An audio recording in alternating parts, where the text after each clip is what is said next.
নমস্কার, কথাকুঞ্জ থেকে বলছি। একটি ছোট্ট মেয়ে মমতাজ খাতুন, সে তার পুলিশ কাকুকে চিঠি লিখছে।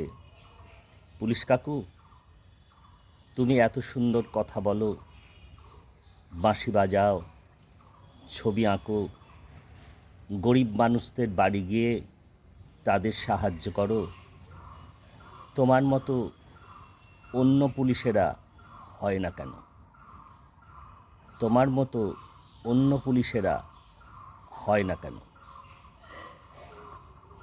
মমতাজ খাতুনের এই যে ছোট্ট বাচ্চা মেয়ে, তার একেবারে নিষ্পাপ ফুলের মতো একটি মেয়ে, সে ভিতর থেকে অন্তর থেকে এই প্রশ্নটা তার মনের মধ্যে জেগেছে যে তোমার মতো অন্য পুলিশেরা হয় না কেন? অন্য পুলিশেরা যদি এরকম হতো, তাহলে পুলিশদের সম্পর্কে, পুলিশ সম্পর্কে আজকে চারদিকে এবং এর আগেও যে নানা রকমের ধিক্কার, একরাশ ঘৃণা ঝরে পড়ে, ছড়িয়ে পড়ে, তা বোধহয় আর ঘটত না।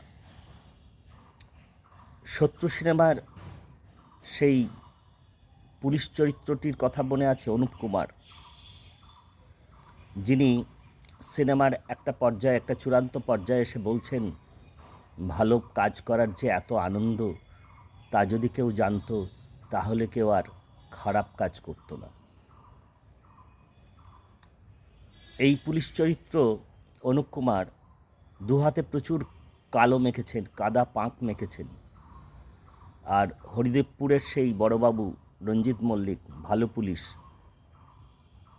এমন একটা পর্যায়ে গিয়ে পৌঁছালো যখন অনুপ কুমার সেই পুলিশ চরিত্র বলছেন, স্যার, জীবনে তো অনেক খারাপ কাজ করেছি, এবার একটা মাত্র সুযোগ আমাকে দিন যে আমার এতদিনের পাপ স্খলন করতে পারি।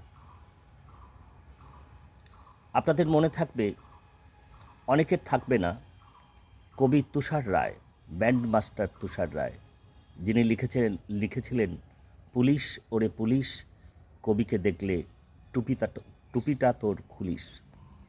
পুলিশ ওরে পুলিশ, কবিকে দেখলে টুপিটা তোর খুলিস। প্রশ্ন উঠবে, কথা থাকবে যে কবিকেও তো তেমন হতে হবে যে পুলিশ স্যালুট জানাতে পারে, টুপি খুলতে পারে। আজকের এই কবি সাহিত্যিক, এই শিল্পী, যাদের কাছে বোধ বিবেচনা, মানুষের বঞ্চিত নিপীড়িত মানুষের দুঃখ কষ্ট সবই একটা নির্দিষ্ট হিসেবের মধ্যে দিয়ে ওঠানামা করে। এই কথাগুলো কেন বলছি আপনারা জানেন? রাজ্যের 26,000 শিক্ষক চাকরিহারা, কি অসহায় অবস্থার মধ্যে তাদের দিন কাটছে, অনিশ্চিত জীবন। এর মধ্যে তারা গিয়েছিলেন ডিআই অফিসে তাদের কিছু দাবি দাওয়া নিয়ে জানাতে। এমন একটা বিশৃঙ্খল পরিস্থিতির সৃষ্টি হলো, এমন একটা চূড়ান্ত অবস্থার সৃষ্টি হলো, যেখানে পুলিশের মার খেতে হলো শিক্ষকদের, মাননীয় শিক্ষকদের, মাননীয়া শিক্ষকদের, লাথি খেতে হলো শিক্ষকদের, পুলিশের লাথি খেতে হলো। ভাবা যায়? অতি দূর কল্পনাতেও কি আসে? অবশ্যই এটা নতুন কিছু নয়, এর আগেও বহুবার শিক্ষকরা আক্রান্ত হয়েছেন, কবি শিল্পীরা আক্রান্ত হয়েছেন, সাংবাদিকরা আক্রান্ত হয়েছেন। কিন্তু এই এই লজ্জা কোথায় রাখি? এই বেদনা কোথায় রাখি? তো আমার খুব সঠিকভাবেই নিশ্চয়ই মনে পড়ছিল শত্রু সিনেমার সেই অনুপ কুমারের কথা, পুলিশ চরিত্রটি। যে ভালো কাজ করবার যে এত আনন্দ, তা যদি কেউ কখনো জানতো, অর্থাৎ পুলিশরা জানতো, তাহলে খারাপ কাজ আর কেউ করতো না। তো আজকে কি বলবো, এই কিছুদিন ধরে যা চলছে আমাদের এই রাজ্যে, তা তো আর কহতব্য নয়। আজকে খুব সময় এসেছে, অনেক দিন আগেই এই যে শঙ্খ ঘোষ লিখেছিলেন না, আয় আরও বেঁধে বেঁধে থাকি, বেঁধে বেঁধে থাকবার খুব সময় এসেছে, খুব সময় এসেছে। দেওয়ালে পিঠ ঠেকে গেছে, আমাদের একসাথে একত্রিত হয়ে পথে নামবার সময় এসেছে। রাস্তাই একমাত্র রাস্তা। তো কি বলবো, আমরা কথাকুঞ্জ করি, সময়ের কথা বলি, বঞ্চিত নিপীড়িত মানুষের কথা বলি, বঞ্চনার কথা বলি, আবার সমাজের সময়ের যে ভালো দিক সেগুলো তুলে ধরি। আমাদের কাছে কালো কালো, সাদা সাদাই। তো এই তো এই কষ্ট, এই যন্ত্রণা, এই লজ্জা রাখবার জায়গা নেই। সমাজের যারা কারিগর, যারা মানুষ গড়ার কারিগর, তারাই যদি পুলিশের লাথি খান, গলা ধাক্কা খান, লাঠি পেটা খেতে হয়, এর চাইতে বেদনার, এর চাইতে লজ্জার আর কি আছে।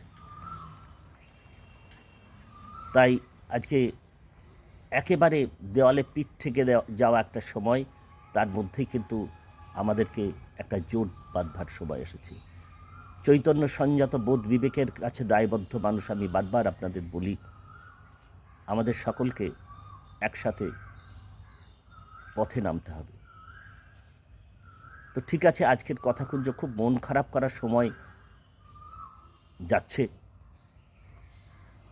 খুব কষ্টের মধ্যে আমরা সকলে রয়েছি, কিন্তু আমরা বিশ্বাস করি না সব পুলিশ খারাপ পুলিশ।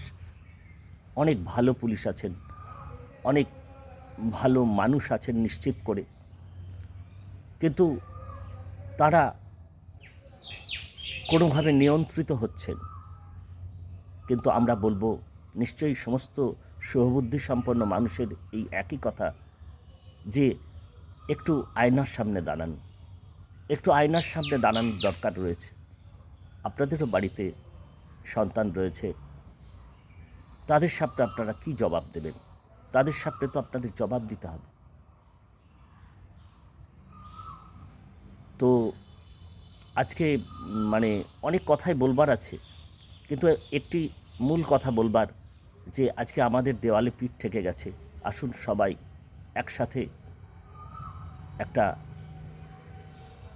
বদল সময়ের চেষ্টা করি। আমি বারবার বলি, একটা বদল সময়, একটা সুদিন, এর জন্য আমাদের একত্রিত হয়ে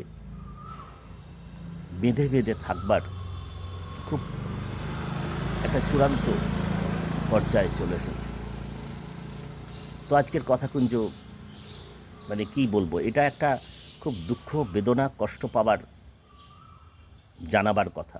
আপনারা সকলেই খুব কষ্টের মধ্যে, বেদনার মধ্যে আছে, কিন্তু আমরা কথাকুঞ্জ করি, সময়ের সব রকম ভালো মন্দ আমাদের গায়ে এসে পড়ে। তো ঠিক আছে, আজকের কথাকুঞ্জ এখানে শেষ করব, এবং ওই কথাটা আবারও বলবো, পুলিশ, তুষার রায়ের কথা, পুলিশ ওরে পুলিশ, কবিকে দেখলে টুপিটা তোর খুলিস, শিক্ষকদের দেখলে টুপিটা তোর খুলিস। হ্যাঁ, নিশ্চিত করে কবিদের, শিক্ষকদের, শিল্পীদেরও দায় রয়েছে তার যোগ্য হয়ে ওঠার, কিন্তু এরা তো কোনো অন্যায্য অপরাধমূলক কাজ করেননি, কাজ নিয়ে যাননি, ভাবনা চিন্তা নিয়ে যাননি। নিজেদের দাবি দেওয়ার কথা বলতে গেছেন, নিজেদের কথা বলতে গেছেন, কিন্তু তাই বলে কি তাদেরকে লাথি খেতে হবে, গলা ধাক্কা খেতে হবে? এ বড় বেদনার। কোথায় বাস করছি? সুনীল গঙ্গোপাধ্যায় বহুকাল আগে লিখেছিলেন, আমি আপনাদের বারবার বলি, একটি কবিতায়, যে আমি কীরকমভাবে বেঁচে আছি, তুই এসে একবার দেখে যা নিখিলেশ। একটু ঘুরিয়ে বলতে ইচ্ছে করে আমরা কীরকমভাবে বেঁচে আছি। তো ঠিক আছে, আজকের কথাকুঞ্জ অনেকখানি মন খারাপ নিয়ে শেষ করছি। ওই যে বলি ভালো থাকবেন বলতে পারি না, ভালো থাকবার সময় এটা নয়, তবে একটা বদল সময়ের জন্য সবাইকে কাঁধে কাঁধ মিলিয়ে লড়াই করতে হবে। আজকের কথাকুঞ্জ এখানে শেষ করব। আপনারা এই পর্বটি ভালো লাগা মানে কি, কষ্ট পাওয়া, যন্ত্রণা পাওয়া, কিন্তু এই পর্বটি যদি আপনাদের মনে হয় যে কথাগুলো সঠিক, আপনাদের অনুভবের সাথে মিলে যায়, তাহলে আপনাদের বন্ধুদের, প্রিয়জনেদের জানাবেন, লাইক, শেয়ার, কমেন্ট করবেন। আর আপনারা তো জানেন সাবস্ক্রাইব করতে কোনো পয়সা কড়ি লাগে না, একটু ভালোবাসার স্পর্শ লাগে। ঠিক আছে, আজকের কথাকুঞ্জ তাহলে এখানেই শেষ করছি। অনেক ধন্যবাদ, নমস্কার।